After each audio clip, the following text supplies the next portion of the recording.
जय श्री राम, जय बागेश्वर धाम, जय गुरु कृपा। आज हम वाल्मीकि रामायण के किष्किंधा कांड के 41वें सर्ग को हिंदी में पढ़ेंगे।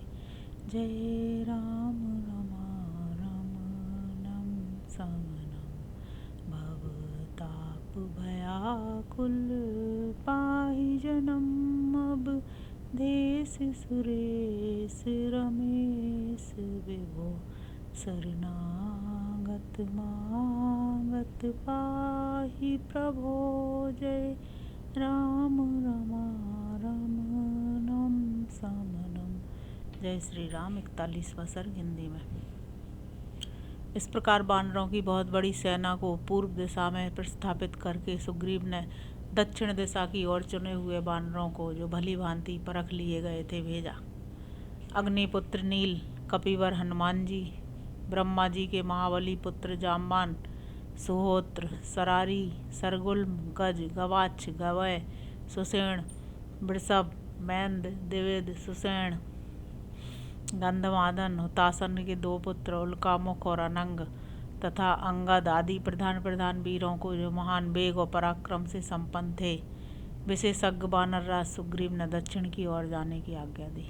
महान बलशाली अंगद को उन समस्त वानर वीरों का अगुआ बनाकर उन्हें दक्षिण दिशा में सीता की खोज का भार सौंपा।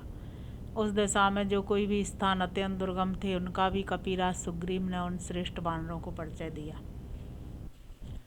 वे बोले, वानरों, तुम लोग भांति भांति के वृक्षों और लताओं से सुशोभित, सहस्त्रों शिखरों वाले विंध्य पर्वत, बड़े बड़े नागों से सेवित रमणीय नर्मदा नदी, सुरम्य गोदावरी महानदी, कृष्णवेणी तथा बड़े बड़े नागों से सेवित महाभागा, वर्धा आदि नदियों के तटों पर और मेखल, उत्कल एवं दसार्ण देश के नगरों में तथा आब्रवंती और अवंतीपुरी में भी सब जगह सीता की खोज करो। इसी प्रकार विदर्भ, ऋष्टिक, रम्य, माहिसिक देश, वंग, कलिंग तथा कौशिक आदि देशों में सब और देखभाल करके पर्वत, नदी और गुफाओं सहित समूचे दंडकारण्य में छानबीन करना। वहाँ जो गोदावरी नदी है, उसमें सब और बारंबार देखना। इसी प्रकार आंध्र, पुंड्र, चौल, पांड्य तथा केरल आदि देशों में भी ढूंढना। तदंतर अनेक धातुओं से अलंकृत अयोमुख पर्वत पर भी जाना। उसके शिखर बड़े विचित्र हैं। वह शोभाशाली पर्वत फूले हुए विचित्र काननों से युक्त है। उसके सभी स्थानों में सुंदर चंदन के वन हैं। उस महापर्वत मलय पर सीता की अच्छी तरह खोज करना। तत्पश्चात स्वच्छ जल वाली दिव्य नदी कावेरी को देखना, जहाँ अप्सराएं विहार करती हैं। उस प्रसिद्ध मलय पर्वत के शिखर पर बैठे हुए सूर्य के समान महान तेज से संपन्न मुनि श्रेष्ठ अगस्त्य का दर्शन करना। इसके बाद उन प्रसन्नचित्त महात्मा से आज्ञा लेकर ग्राहों से सेवित महानदी ताम्रपर्णी को पार करना। उसके दीप और जल विचित्र चंदन वनों से आच्छादित हैं। अतः वह सुंदर साड़ी से विभूषित युवती प्रेयसी की भांति अपने प्रियतम समुद्र से मिलती है। वानरों, वहाँ से आगे बढ़ने पर तुम लोग पांड्य वंशी राजाओं के नगर द्वार पर लगे हुए सुवर्णमय कपाट का दर्शन करोगे, जो मुक्ता मणियों से विभूषित एवं दिव्य है। तत्पश्चात समुद्र के तट पर जाकर उसे पार करने के संबंध में अपने कर्तव्य का भली भांति निश्चय करके उसका पालन करना। महर्षि अगस्त्य ने समुद्र के भीतर एक सुंदर सुवर्णमय पर्वत को स्थापित किया है, जो महेंद्रगिरी के नाम से विख्यात है। उसके शिखर तथा वहाँ के वृक्ष विचित्र शोभा से संपन्न है।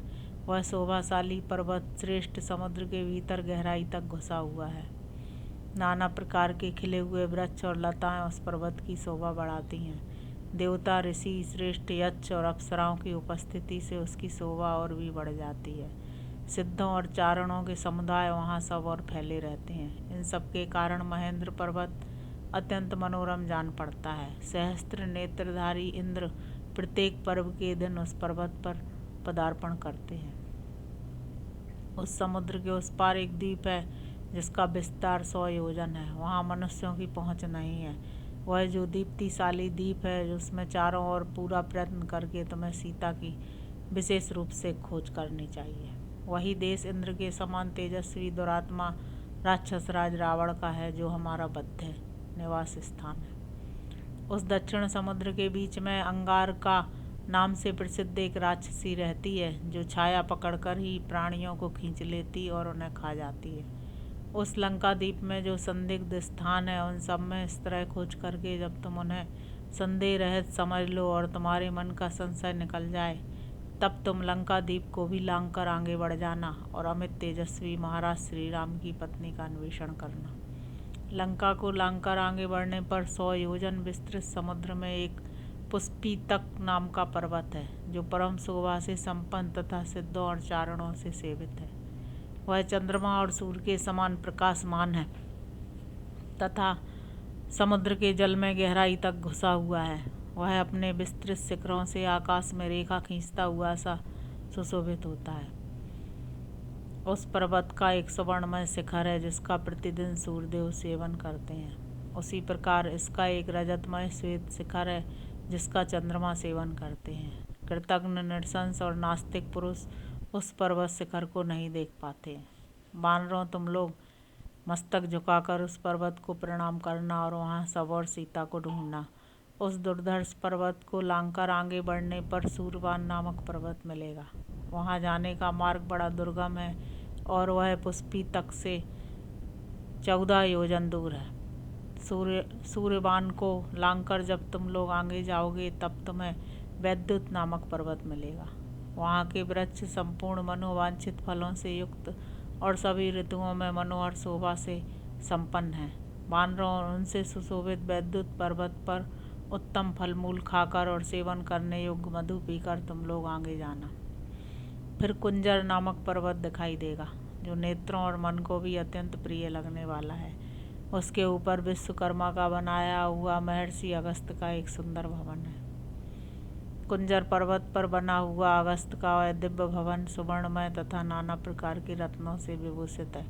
उसका विस्तार 1 योजन का और ऊंचाई 10 योजन की है। उसी पर्वत पर सर्पों की निवास भूता एक नगरी है जिसका नाम भोगवती है। यह पुरी दुर्जय है। उसकी सड़कें बहुत बड़ी और विस्तृत हैं। वह सब ओर से सुरक्षित है। तीखी दाढ़ वाले महाविषैले भयंकर सर्प उसकी रक्षा करते हैं। उस भोगवतीपुरी में महाभयंकर सर्पराज वासुकी निवास करते हैं। तुम्हें विशेष रूप से भोगवतीपुरी में प्रवेश करके वहाँ सीता की खोज करना चाहिए। उस पुरी में जो गुप्त एवं व्यवधान रहित स्थान हो उन सब में सीता का अन्वेषण करना चाहिए। उस प्रदेश को लांघकर आगे बढ़ने पर तुम्हें ऋषभ नामक महान पर्वत मिलेगा। वह शोभाशाली ऋषभ पर्वत संपूर्ण रत्नों से भरा हुआ है। वहाँ गौ शीर्षक, पद्मक, हरिश्याम आदि नामों वाला दिव्य चंदन उत्पन्न होता है। वह चंदन वृक्ष अग्नि के समान प्रज्वलित होता रहता है। उस चंदन को देखकर कदापि तुम्हें उसका स्पर्श नहीं करना चाहिए, क्योंकि रोहित नामक बाले गंधर्व उस घोर वन की रक्षा करते हैं। वहाँ सूर्य के समान कांतिमान 5 गंधर्व राज रहते हैं। उनके नाम ये हैं सैलूस, ग्रामणी, सिच, सुक और बभ्रू।